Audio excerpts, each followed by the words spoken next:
Okay, my wife and I have written a book. It's called Rust Under the Hood. You guys can have a look at it. I'm just going to leave it here for some time. Okay, so it was about 6 months ago.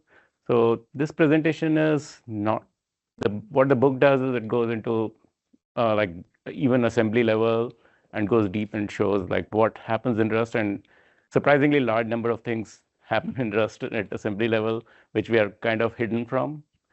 So we're going to go through some of them here. Okay, and you can pick up this QR code that will take you to this website where you can find a link to the book.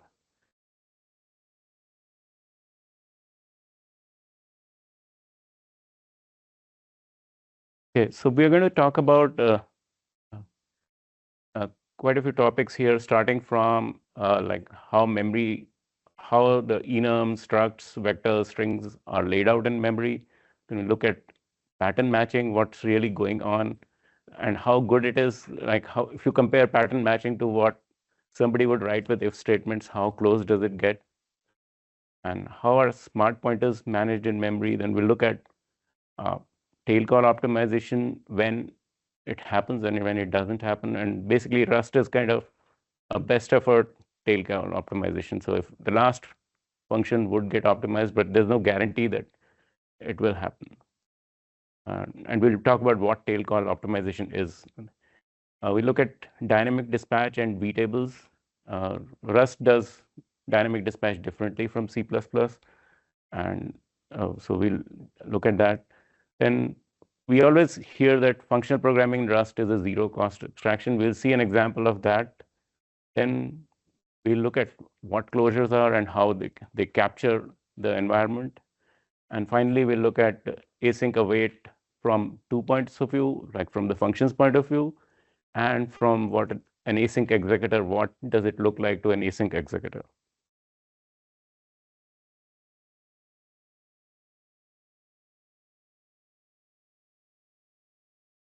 Stuff frozen.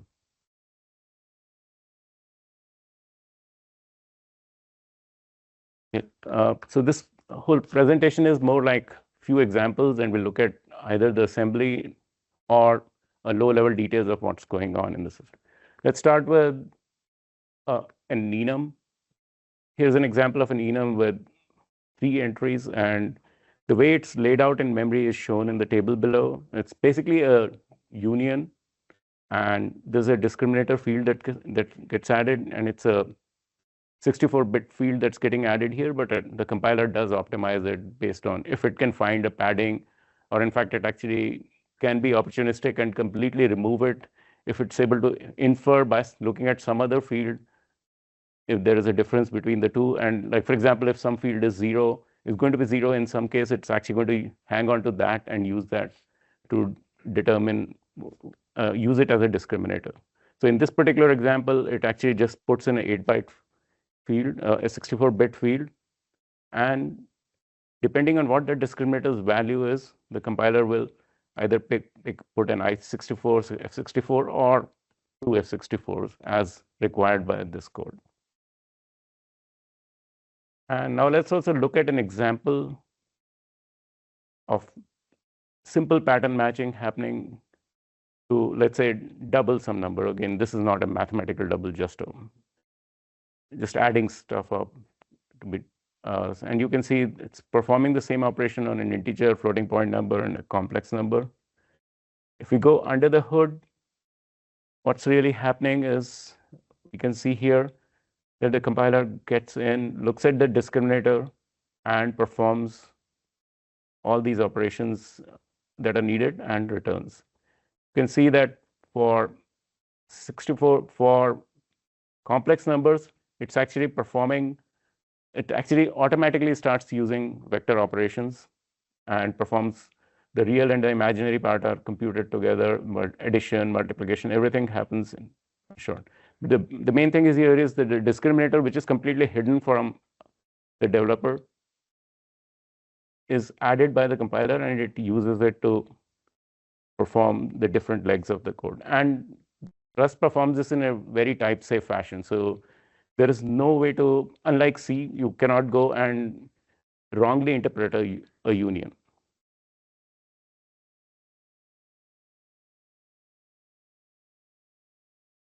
This is, I think, the way I drew it in plant UML, I think. So it actually just does a single if, I think. So. Okay, so let's look at box and arc and what really happens along with the computation when we are dealing with this. These are like simple examples, which are probably not practical, but like, for example, if you're passing self as a box or arc as a box, so we'll look at these two cases. So if we are passing self as a box, the compiler will perform all the operations required by the code. And after that, since the box is going out of scope, because here we took ownership of the box. So as you can see, we didn't pass a reference, we are passing the box itself. The compiler will call the Rust deallocate function, which we actually normally don't deal with ourselves. So it calls the Rust dealloc, which will free the memory.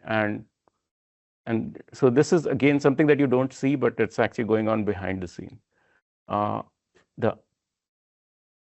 if you look at for an arc, if you're taking ownership of an arc, same thing happens. In this case, the compiler just inverted the action. So it looks at the reference counting. It looks at the what's called a strong. It looks at a strong and a weak reference. And if they are both going to 0 after this function, it's going to drop the memory, and then it performs the computation. In this particular case, before dropping the memory, it actually copied the variables into register, so it just performed them in a different order than what you would normally expect.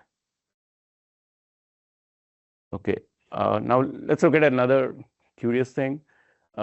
Structs in Rust do not guarantee the byte order by default. In fact, actually, they do something which is somewhat clever in the sense that Rust will reorganize your structs to minimize padding. So it generally tends to put the larger fields up and the fields that require smaller alignment later. This minimizes padding, but there's no guarantee of any order. So you should not assume that the fields are going to be in any order. And you can see, if you're interoperating with C or you want some order, all you have to do is say REPR C, and then the compiler will maintain the order, and this would work with a C compiler. So if you send a struct from Rust, it will be received in C and vice versa. So this is another small thing in Rust which makes Rust beginner friendly. If you're a new person to programming and you don't understand the ins and outs of padding, the compiler is taking care of this kind of stuff for you. So it's just reordering fields, and if you added, let's say if I added a U128 field, it would have put that right as the first field. Okay, and now let's look at arrays. Arrays are actually just a stream of bytes, nothing different from any other programming language. Array slices, when you use an ampersand, are basically they contain the address, the starting address, and the length of the array slice. So array slice is kind of a window into an array. So both are not super exciting from the point of a memory layout, but that's what they have. Now let's also look at the computation involved in pattern matching for an for an array slice. So here we are looking at a field A that we want to extract from these different patterns, and if it doesn't match these patterns, we want to store as 0. So the way the generated code from Rust is actually pretty similar to what you would actually go and write. What it does is, again, I've added a copy of the code here. So first thing it does is compares with the length with 4, which is for matching this pattern. And then it goes on and performs these checks for 45, 46, 47, and finally extracts data 3, and that will be returned to the user. And similarly, Once it's done with this, if the length is not 4, then it's going to perform a check for length 3 and perform similar operations and return data 2 or data 1 as the case may be. Okay. So again, see, you can imagine, like, if you were writing the similar code in C, you would have to deal with this complexity of having so many if statements. Here, it's easier to read, and once you get used to pattern matching and the match statement, you can see how much of code is being saved by not having to deal with all this stuff. And it's so error prone to write if statements like this. Okay, so if you look at a vector in Rust, if you look at the declaration in the compiler, it's slightly wonky, and because it uses a marker type and places fields slightly differently than what you would expect. But in reality, what we really have is we have a pointer to a buffer, which is actually a heap allocation, then a capacity. In this case, like, the capacity would be eight entries, and the length, which is how many entries do we have currently. So the compiler will, the library would go and keep adding entries here, and if it runs out of space here, then it's going to allocate a bigger buffer and start sticking in entries, and in that case, it will also copy all these entries over. Okay, the important thing to remember here is this is a heap allocation. So whenever we declare vectors, we are actually causing a heap allocation. Okay, strings are really no different from a vector. So they are really vectors which contain UTF-8. So again, it's the same structure. So when you pass a string, you're actually passing this part, and it points to this heap memory allocation here. String slices are similar to an array slice. Again, they give you an immutable view into a string from a starting point to a total number of entries. So in this case, it's just pointing, let's say, into this string, but you just look at hello here. Okay, so now let's look at functional programming in Rust.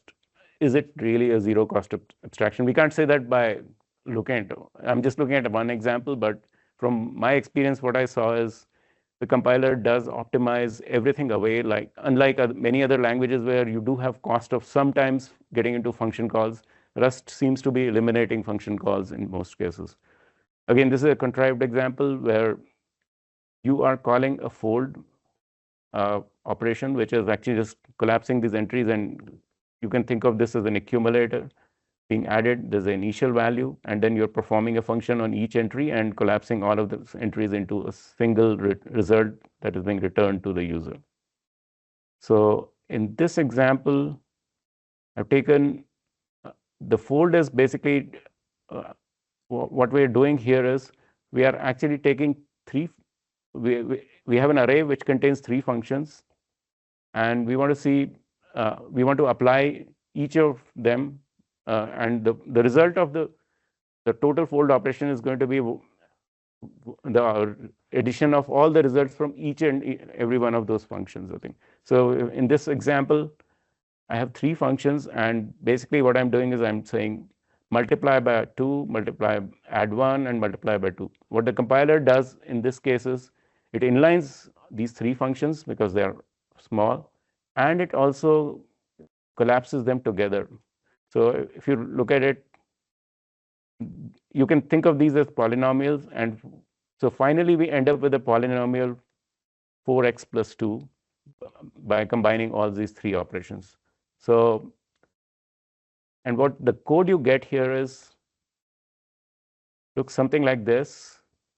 We're zooming out in this area. So there is a vector of 1024. We are looping through 1024 entries. What the compiler does is in each iteration is it's able to compute 32 of those entries. Again, this was with 16-bit integers.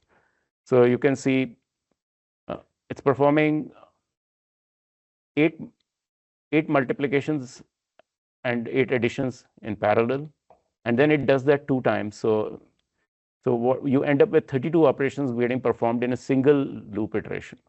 And there are 32 such iterations to take care of 1024 operations. And this just shows that I think we have a lot of CPU power left on our computers, which we don't use fully. In this case, and this might be a case where you actually use it more than what you would in reality, because here the compiler knows in advance what the length of the array is.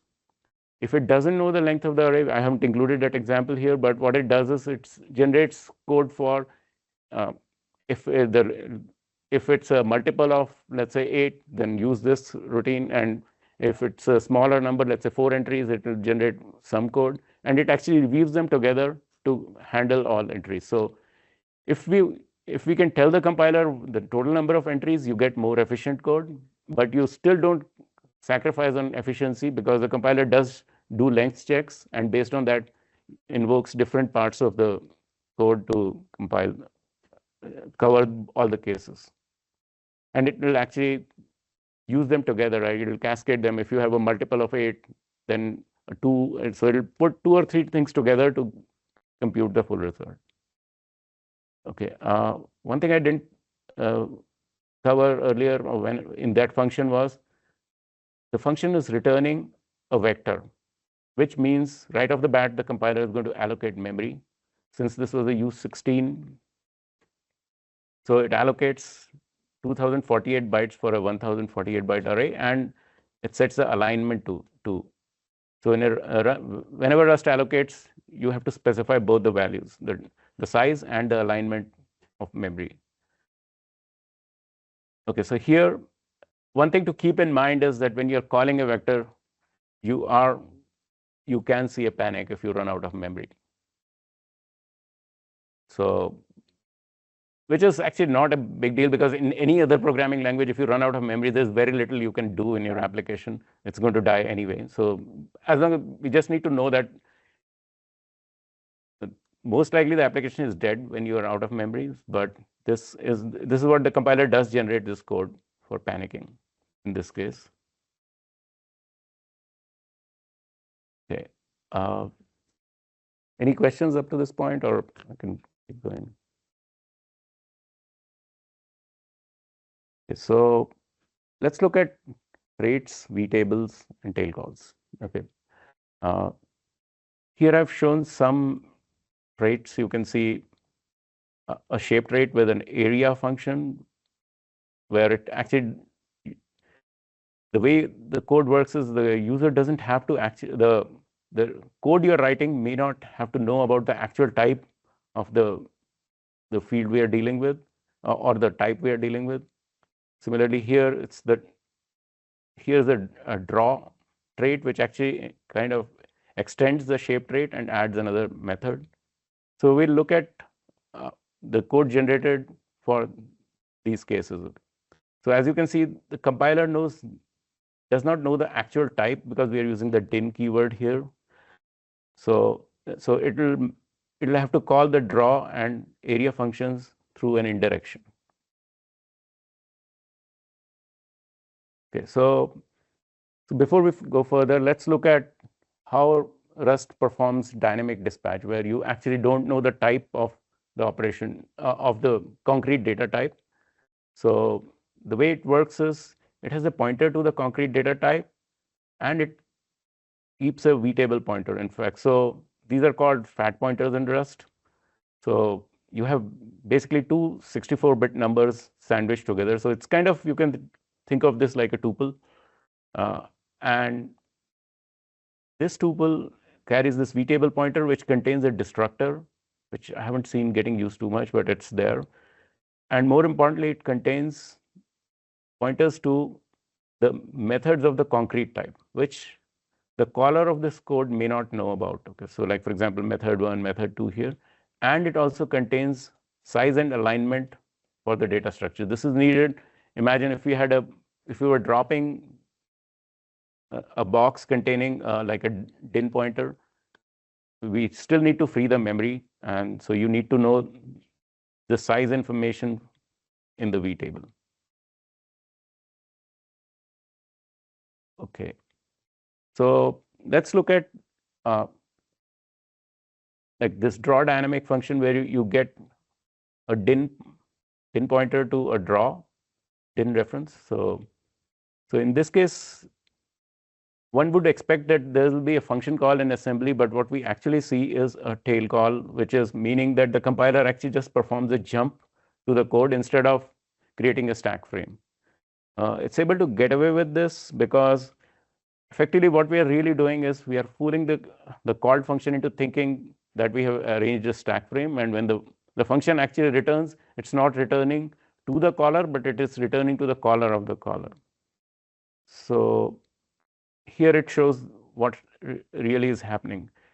The caller calls draw dynamic through a vtable entry, and at this point the compiler sees that the stack is already prepared for this function to even return. Everything that we want at the end is already set up, and the result of this call is going to be returned anyway.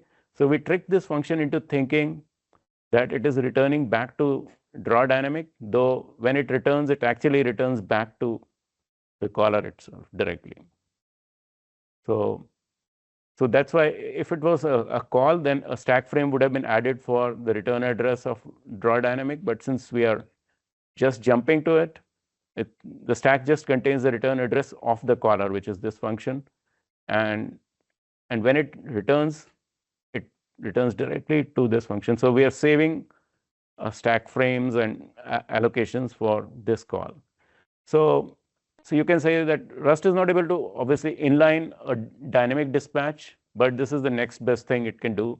It's able to reduce some overhead here. Okay. What happens if, let's say, we had two calls? We had a call to draw and area. So quite predictably, the first call cannot be tail call optimized, and it has to be made as a conventional function call. The last call here is the compiler is able to tail call optimize it just the same way as we saw in the previous example. Okay, let's look at another aspect of tail calls. So consider this binary sum operation where we're dealing with a recursive call where there's a left call and a right call. And you can almost predict that the compiler will be able to tail call optimize this part of this call, but it will not be able to do so here. So what the code generated is something like this. So if it's a leaf, it will just going to it generates a sum function. If it's a leaf, it just returns immediately. If it is not a leaf and a node, you can see the curious mix of recursion and iteration happening. So we are recursive on the left side, but we are iterating on the right side. So the way the full function executes is we for all these calls, we are going with recursion, but we are performing for loop operations for this side of this.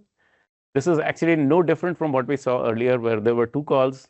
The first call could not be tail call optimized, which would be this call. So recursion lives here. In the second call, you can think of it this way: the function, the code is kind of getting tail call optimized, but then the compiler says, wait a minute, it's the same function that's getting called, so it's able to convert this into a for loop. So okay.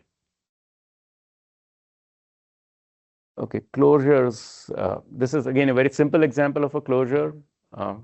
What we are doing is here we are retraining a quadratic function, which is a custom function we are forming with A, B, and C.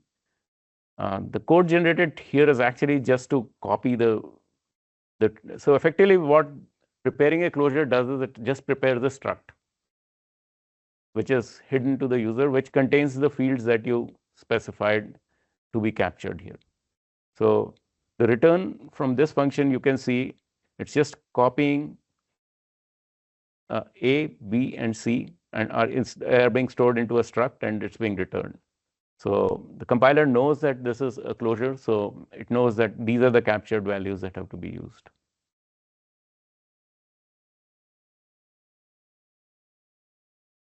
Okay, fine. We are on the final subject here, which is async await.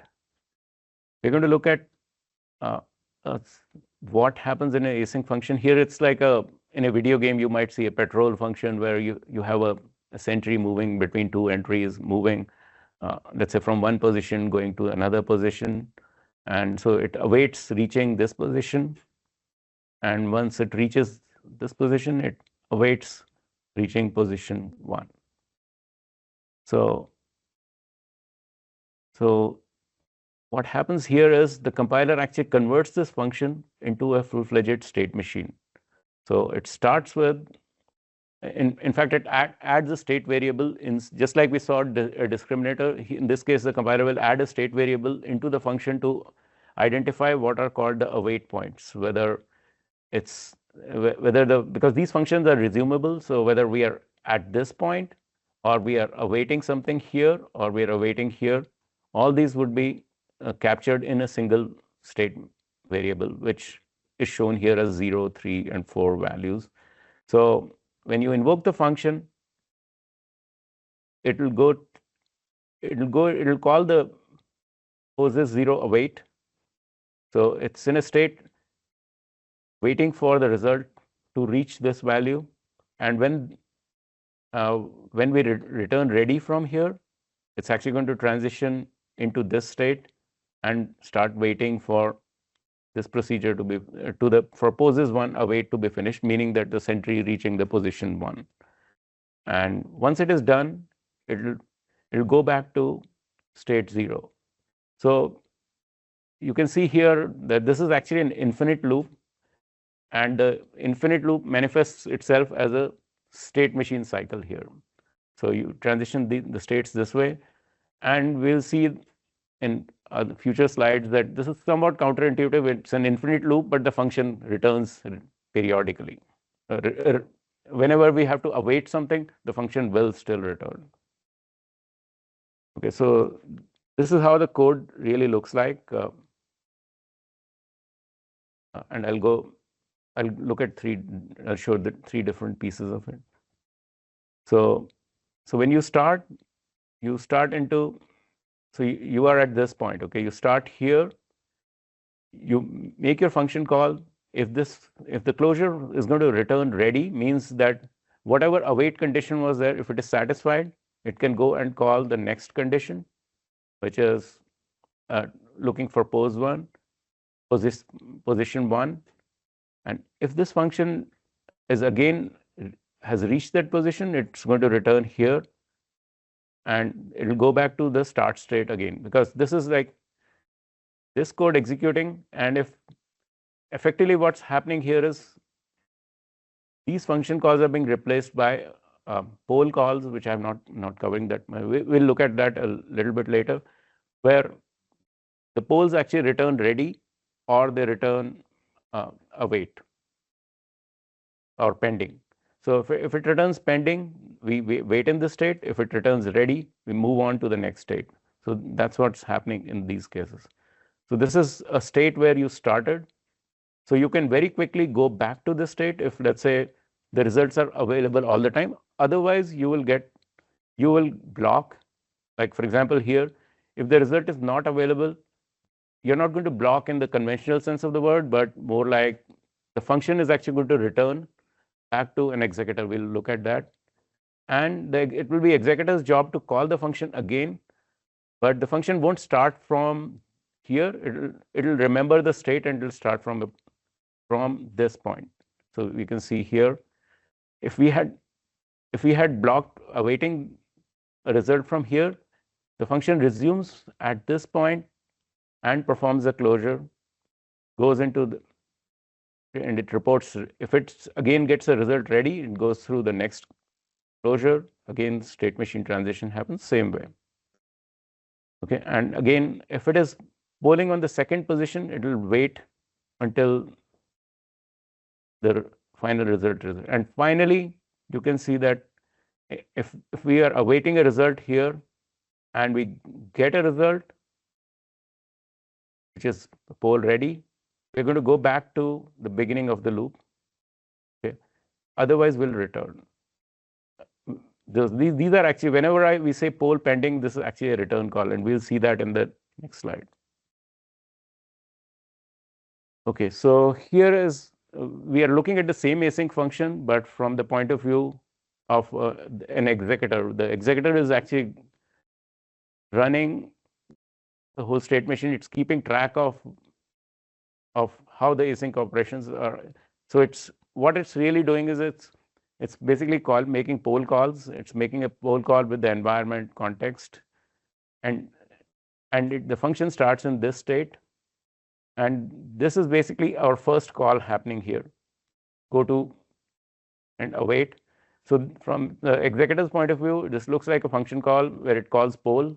If poll returns ready, it's going to go and perform okay, in this particular example, I've just taken an example here. So here we are moving to that position. So if this poll returns pending, somebody has to go and reschedule this operation for it to make progress. In this particular very simple executor, it actually keeps polling repeatedly. So it returns, then the poll call is made again, and eventually when the scheduler reaches, when this closure reaches this point, or the go to closure, it's going to return a poll ready here, and then it will call future operations here.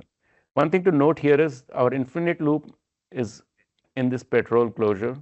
You can see that it never returns back to the scheduler when ready, because that's the nature of the infinite loop. This whole function is an infinite loop, but it's returning whenever there is a poll pending. So in async world, you can think of infinite loops as functions that will actually never return poll pending. They'll keep returning ready here, and it's just going to return pending. So this shows another call being made here, and so this code returns here. Finally, we reach this state where we are awaiting the result, and we keep returning pending, and this way we enter when this closure returns the next time, we are back in the start of the function, which is this point. Okay. I think I've gone maybe too fast from the presentation. Yeah. So we covered these areas. So if you guys have any questions.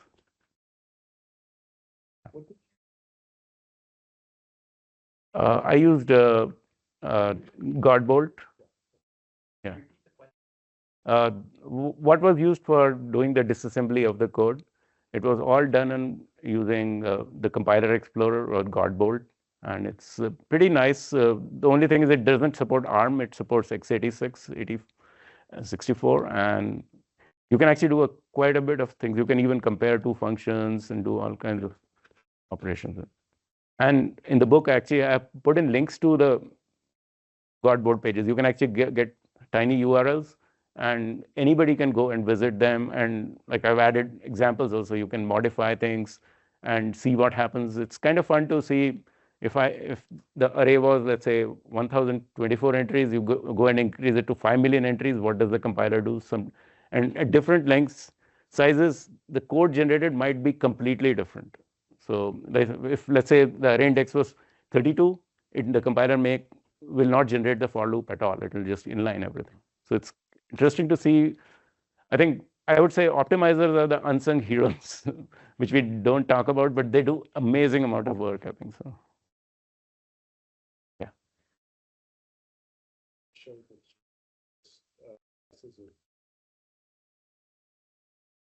Strings. Can't you also get the link? So, but this number of bytes might be different from the string. Yes. Some characters require more than one byte. Right. How is that handled? I think yes. So the length of the string is actually not okay. So the question is actually, I'm probably not well equipped to answer this question, but in different languages, like for example, the length of the string might depend on what that string is in that particular language. And in Rust, the the length the length I'm talking about is the UTF-8 length, which is like for each of these bytes. Maybe Sagar, do you spent time on this? I think so.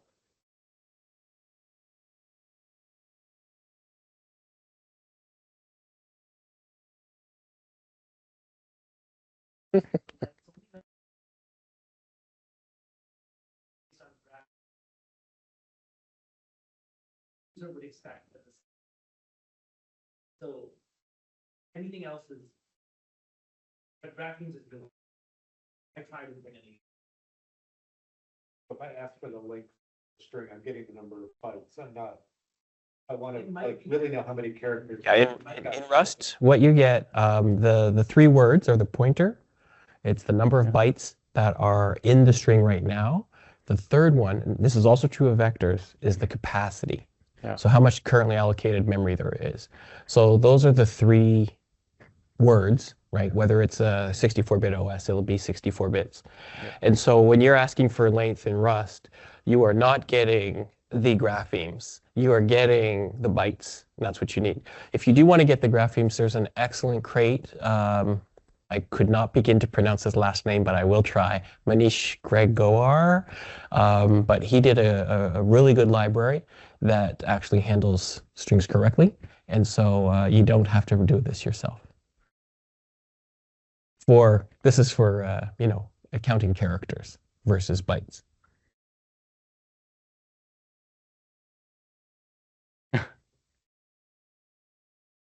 It's actually yeah. Yeah. Okay. Any other questions? Anybody? Yeah. I'm asking as a non-professional programmer, or of a hobbyist programmer who does not have a comp sci degree. But I'm very, so nuke me here on this beginner question.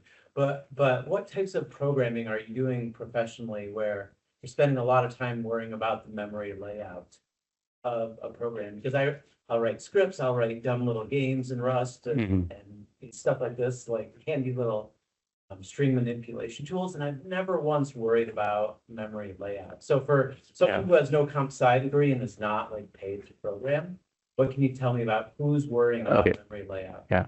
Okay. I would say that's actually a great thing that with Rust, you don't have to worry about memory layout and all this stuff. Oh, sorry.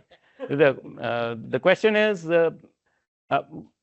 like in most use cases, you don't have to worry about memory allocation. What are the use cases where you do actually have to look at memory allocation? In Rust, typically, that's actually a great thing that you don't have to worry about it. Like one example I ran into was, and in fact, that's a Clippy warning, that if you're using enums and you have, like as we looked at it, okay, the enums are union structures, okay, so if you stick in one of the enum entries is like greater than 256 bytes, it starts warning that maybe you need to rethink this. You might have caused this whole thing to blow up to a much bigger size. So there are sometimes that you might have to worry about.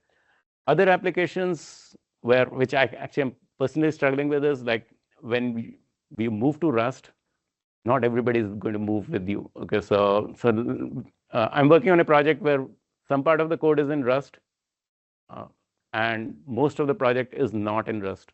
So what happens is we have to figure out how to exchange information with, let's say, the C code or Rust or C++ code. So you have to format into that structure.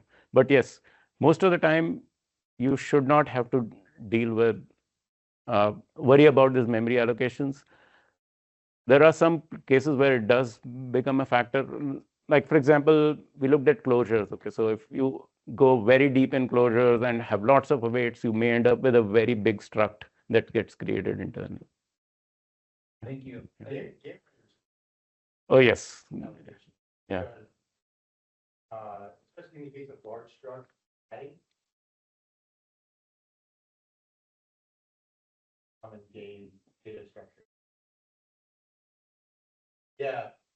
If you're using that, you want your objects to take cache, because that's the closest thing to your guy, and you want that to be as fast as possible. But yeah, that matters. If there's any stuff for the GPU, you care about memory layout. Yeah. If you're running database stuff, you definitely care about memory layout. So there are a few Right. cases, but they're more hardcore than, Yeah. it sounds like you're talking about this point. I'm Yeah. very Yeah. much just, Yeah. yeah. Yeah, for those online, Yeah. there was an answer that said games are also very important in this space where you care about your, your memory layout, because for your objects, it has to fit into the cache on the CPU. If you're dealing with GPUs, you care about your memory layout. These are also very important. One example I can, go ahead.